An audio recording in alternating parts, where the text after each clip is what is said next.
мы нанесем туда удар орешник. 오레시니크를 맞출 가능성은 없습니다. 서방 전문가 중 누가 이 점을 의심한다면 21세기의 첨단 기술 대결을 해봅시다. 이것은 카푸스틴 야르, 러시아의 손댈 수 없는 핵실험장으로 푸틴이 세계를 두려움에 떨게 한 오레슈니크 미사일이 있는 곳입니다. 푸틴은 서방에 결투를 하자 내 미사일을 공중에서 격추시켜봐라 라고 도전했습니다. 하지만 우크라이나는 그가 예상한 대로 게임에 참여하지 않았습니다. 우크라이나는 공중에서 미사일을 찾는 대신 그 둥지를 공격했습니다. 이 작전의 기술적 해부는 현대 군사 역사에서 전환점을 나타냅니다. 여기서 우리가 보는 것은 수십억 달러의 거대한 러시아 시스템이 민첩하고 지능적인 우크라이나 공학에 무력해진 증거입니다. 이 모든 것은 우크라이나 방위 회사 파이어포인트의 수석 디자이너 데니스 스텔레만이 공유한 그 중요한 그리고 대담한 이미지들로 시작되었습니다. 눈 덮인 지형에서 4대의 이동식 발사기가 전술적 규율을 지키며 50m 간격으로 배치되어 밤에 고요를 깨고 FP5 플라밍고 미사일을 하늘로 발사했습니다. 발사는 2026년 1월에 이루어진 것으로 알려져 있습니다. 오사이엔티 분석가들과 지리적 위치 데이터에 따르면 이 발사 장소는 우크라이나가 통제하는 크라마토르스크 근처였습니다. 이 위치는 목표 지점에서 직선 거리로 약 600km 떨어져 있습니다. 이 거리는 우크라이나의 영향력이 얼마나 멀리까지 미치는지를 보여주는 무서운 통계입니다. 그러나 미사일이 이동한 경로는 단순한 포물선 궤적이 아니었습니다. 이 미사일들은 유령처럼 복잡하게 사전 프로그래밍된 경로를 따라 러시아의 방공 레이더를 무력화하며 전진했습니다. 목표에 도달하기 위해 미사일은 로스토프, 볼고그라드, 아스트라한 지역의 러시아에서 가장 방어가 철저한 공역을 하나씩 통과해야 했습니다. 이 지역들은 이론상으로 뚫을 수 없다고 여겨지는 S-400 트라이엄프 배터리, 판치르 방공 시스템, 조기 경보 레이더로 장비되어 있었습니다. 그러나 플라밍고의 탄소 섬유 복합체 구조는 레이더 반사 면적을 줄였습니다. 러시아 레이더는 전투기나 미사일 대신 셋대나 대기 간섭으로 보이는 것을 화면에 보고 있었습니다. 더 중요한 것은 미사일의 낮은 고도 비행 프로파일이 지형을 스치며 러시아 레이더의 수평선 아래에 머물러 탐지가 불가능하게 만들었다는 점입니다. 이는 러시아의 수십억 달러 규모의 방공 투자도 올바른 전술 앞에서는 무용지물이 되었음을 보여줍니다. 공격의 목적지는 무작위 좌표가 아니었습니다. 그것은 카푸스틴 야르네의 전략적 시설 105번이었습니다. 위성 이미지와 현장 정보 보고서에 따르면 미사일은 조립 및 시험 건물과 사이트 155의 전략적 보일러실을 정확히 타격했습니다. 러시아 국방부는 1월 내내 해당 지역에서 드론 공격이 있었다고 사건을 축소하려 했지만 플라밍고 미사일의 존재나 영향을 숨길 수는 없었습니다. 이것은 폭발의 강도와 그로 인한 화재가 너무 커서 나사의 파람스 위성에서 우주에서도 감지할 수 있었기 때문입니다. 파이어포인트는 관료주의의 번거로운 절차를 뚫고 이 미사일을 기록적인 시간 안에 개발하고 배치했습니다. 프랑스와 같은 선진 방위 산업을 가진 나라가 유사한 능력을 달성하는데 15년이 걸렸다는 점을 고려할 때 우크라이나의 성공은 러시아에 대한 군사적 위협일 뿐만 아니라 기술적 굴욕이기도 합니다. 러시아의 방공 시스템은 로스토프에서 아스트라한까지의 광대하고 중요한 구간에서 도시락처럼 잠들어 있었습니다. 수백만 달러의 레이더가 회전하는 동안 우크라이나산 미사일은 조용히 수도 모스크바의 전략적 배후로 침투했습니다. 이 상황은 러시아의 영공 지배가 환상에 불과하며 S-400 미사일이 현대의 스마트 크루즈 미사일에 대해 더 이상 관통할 수 없는 금속 더미에 불과하다는 것을 증명합니다. 우크라이나는 단순히 건물을 공격한 것이 아니라 기술적으로 러시아의 방공 교리를 무너뜨렸습니다. 이 공격으로 인한 충격파는 단순히 불타는 건물을 넘어 러시아의 군사 역사, 심리, 국가 전통 깊숙이까지 미칩니다. 카푸스틴 야르는 평범한 군사기지나 탄약고가 아닙니다. 이곳은 1947년부터 소련과 오늘날 러시아의 우주 및 미사일 프로그램의 발상지입니다. 러시아를 초강대국으로 만든 모든 기술, 스푸트니크부터 핵탄두 대륙간 탄도미사일까지 이곳에서 시험되고 승인되었으며 이곳에서 세계를 위협했습니다. 이곳은 러시아가 핵의 칼을 갈아온 곳입니다. 우크라이나가 이 지점을 공격한 것은 크렘린의 가장 사적인, 가장 전략적이며 가장 보호받는 방에 들어가 테이블을 뒤엎는 것과 같습니다. 러시아 군대에게 이것은 국경 초소의 상실이 아니라 전략적 명예의 붕괴입니다. 가장 쓰라리고 놀라운 아이러니는 푸틴이 세계를 두려움에 떨게 하고 우크라이나 도시들을 위협하기 위해 사용한 유명한 오레슈니크 미사일이 바로 이곳 카푸스틴 야르에서 발사되었다는 것입니다. 푸틴이 오레슈니크 미사일을 발사했을 때 그는 세계에 우리의 기술은 막을 수 없다, 우리는 건드릴 수 없다 라는 메시지를 보냈습니다. 그러나 우크라이나는 그 미사일이 탄생한 바로 그 둥지에 불을 지르며 질문이 제기된 곳에서 답을 하겠다 라고 응답했습니다. 이 순간 세계는 훨씬 더 무서운 진실을 깨달았습니다. 이것은 푸틴의 핵 협박의 종말입니다. 러시아가 나토를 위협하기 위해 사용한 종말 무기를 시험한 이 가장 중요한 장소조차 보호할 수 없다면 이러한 무기가 발사 전에 발사대에서 타격받을 수 있다는 현실이 드러납니다. 핵미사일은 발사 준비 중일 때 가장 취약합니다. 우크라이나는 러시아의 가장 취약한 순간에 도달할 수 있음을 증명했습니다. 이 전략적 취약성은 푸틴의 핵수사의 무게와 신뢰성을 완전히 무너뜨렸습니다. 공격 후 카푸스틴 야르의 인원들은 서둘러 대피했습니다. 러시아의 가장 중요한 시험 프로그램들은 무기한 중단되었고 그날 밤 불길 속에서 러시아의 억제력 위신이 사라졌습니다. 더욱 심각한 것은 이 공격이 S-500 프로메테스, 러시아의 미래 안보로 선전된 최신의 가장 진보된 방공 시스템의 시험장에서 발생했다는 점입니다. 러시아가 S-500을 기적이라고 홍보하며 심지어 우주무기도 타격할 수 있다고 했지만 이 시스템은 자체 시험장과 자국을 보호하지 못하고 있습니다.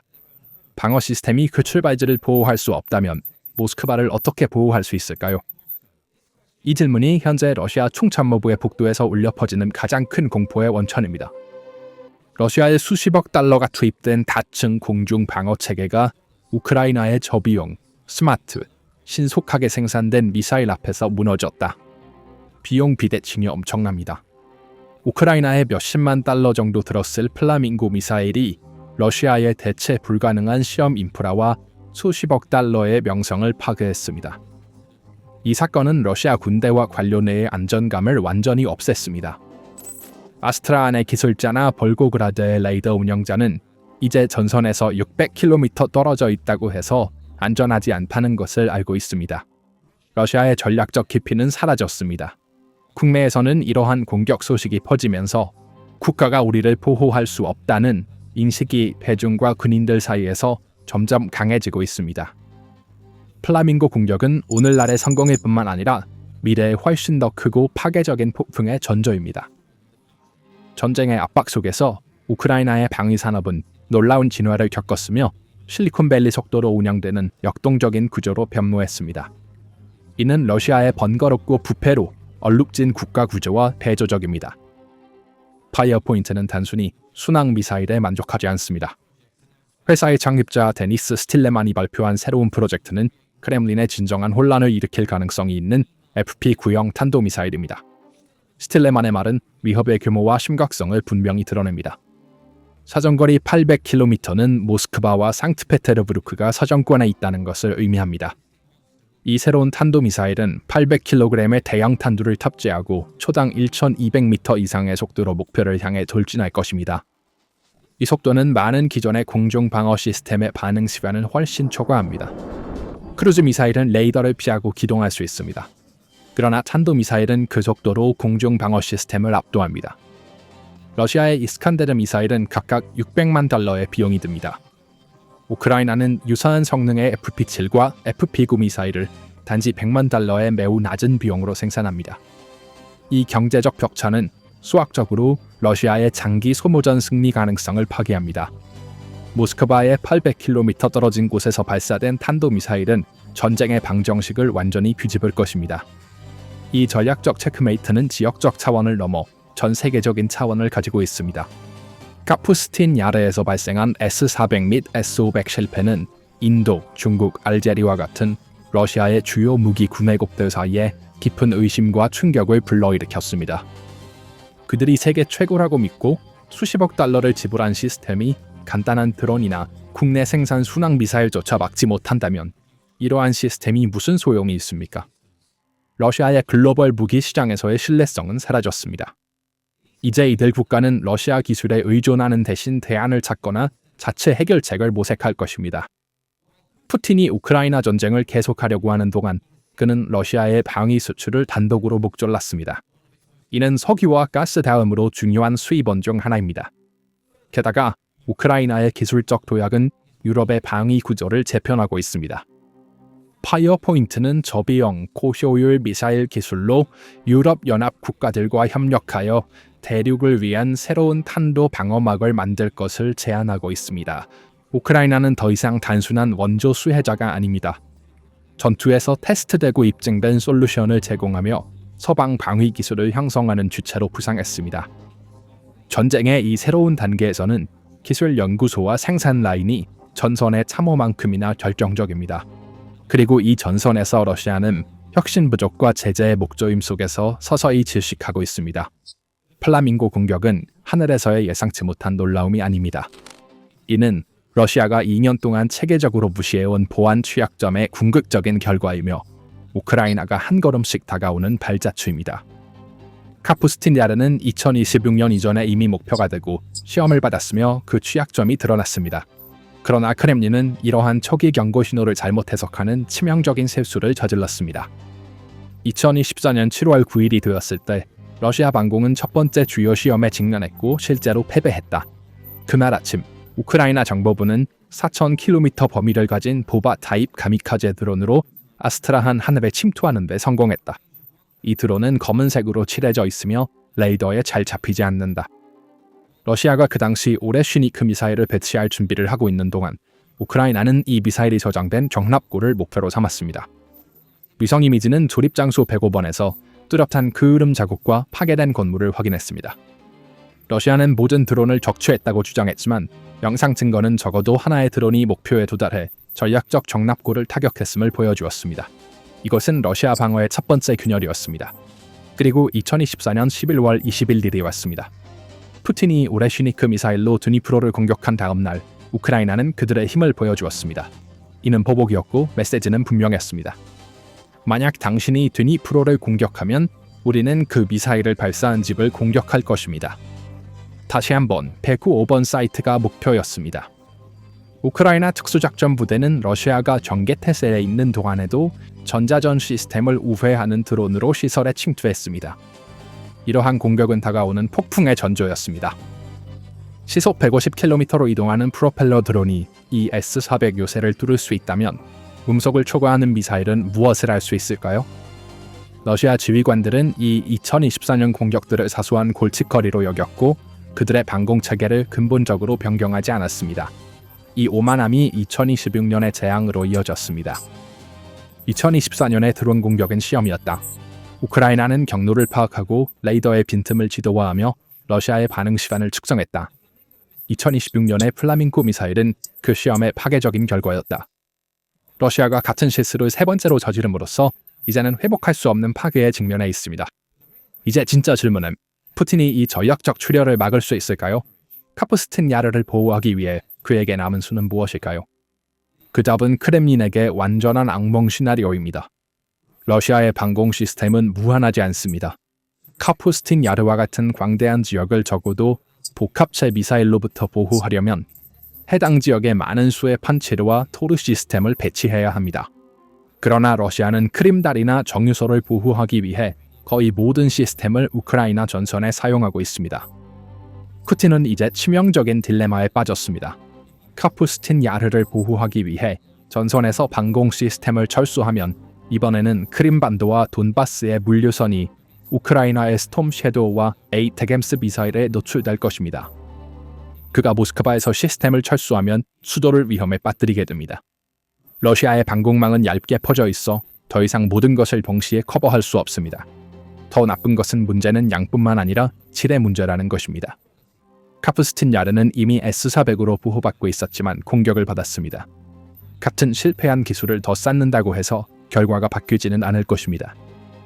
우크라이나의 플라밍고 미사일은 러시아 레이더의 물리적 한계와 사각지대를 이용합니다. 푸틴에게는 이 새로운 위협을 막을 수 있는 마법 같은 기술이 없다. 남은 유일한 선택은 시설의 운영을 중단하거나 분산시키는 것이다. 그러나 카푸스틴 야르는 이동식 지휘 텐트가 아니다. 그것은 70년 된 지하 대피소, 발사 사일로, 거대한 원격 측정 타워로 구성된 고정된 복합체이다. 그래서 푸틴은 이 시설을 이동시키거나 숨기거나 현재 기술로 완전히 보호할 수 없습니다. 이 상황은 러시아의 전략적 기피에 영구적인 보안 구멍이 생겼음을 보여줍니다. 카프스틴 야르 공격은 단순히 불타는 경납고나 파괴된 시험 미사일과 관련된 사건이 아닙니다. 이것은 오랜 세월에 걸쳐 공들여 짜여진 크렘린의 손댈 수 없는 러시아 신화가 무너진 순간입니다. 그날 밤 아스트라한 상공에 타오르는 불길은 러시아 국민, 장군들, 그리고 모스크바 엘리트에게 쓰라림 진실을 외쳤습니다. 이제 크렘린의 가장 보호받는 요새조차 노출되고 무방비 상태입니다. 푸틴이 국민에게 약속했던 안전의 환상은 카프스틴 야르의 폐허 아래에서 산산조각이 났습니다. 우크라이나의 파이어버드는 전쟁의 지리적 경계를 지우고 갈등을 가해자의 가장 안전한 본거지로 직접 가져왔습니다. 이제 모스크바에는 더 이상 안전한 거리, 안전한 피난처, 안전한 밤이 없습니다. 보안이라는 단어는 러시아에게 의미를 잃었습니다. 전쟁은 더 이상 문 앞에 있는 것이 아니라 이제 침실 안에 있습니다. 그리고 이 불길은 사그라들기는커녕 이제 막 시작되었습니다. 그래서 이 문제에 대한 당신의 생각은 무엇입니까? 의견을 댓글로 공유해주세요. PPR 글로벌에서는 계속해서 발전 상황을 지켜보겠습니다. 저희를 팔로우해주셔서 감사합니다.